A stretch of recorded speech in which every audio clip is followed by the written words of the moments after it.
How did the Washoe Native Americans live around Lake Tahoe? Imagine living in a place where the land, water, and seasons shape every part of your day. That's how the Washoe people, known as Wašišiw or those from here, have lived around Lake Tahoe for thousands of years. Their lives were deeply connected to the natural world. They moved with the changing seasons, following the best spots for food and shelter. In winter, they stayed in lower valleys where it was warmer and easier to find food. As spring arrived, they moved uphill to higher elevations, reaching Lake Tahoe by summer. This migration helped them gather plants, fish, and game that were only available at certain times of the year. Lake Tahoe was more than just a water source for them.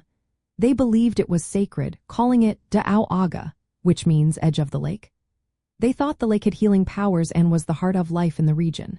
The lake provided fish, waterfowl, and plants, and was a gathering spot for ceremonies, social events, and games. The Washoe were expert at using what nature offered. They gathered berries, roots, and seeds, and fished in the lake and rivers. They hunted deer, rabbits, and other animals, always taking only what they needed. They also collected reeds and fibers to make baskets, which were beautifully crafted and used for cooking, storing, and carrying things. Family was at the center of Washoe life.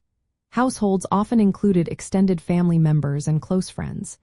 Everyone worked together to gather food, care for children, and keep traditions alive. Each person had a role, from the youngest child to the oldest elder, helping the community thrive. They had a deep respect for nature, living sustainably by taking only what they needed and using every part of what they harvested. Their stories and traditions passed down knowledge about the land, plants, and animals, teaching future generations how to stay in harmony with the environment. Today, the Washoe people still honor their roots and stay connected to Lake Tahoe. Their history and culture are a vital part of Northern California's identity. You can see their influence in local events, art, and efforts to protect the land. Their way of life reminds us how living in tune with nature can create a lasting bond with the land and water around us.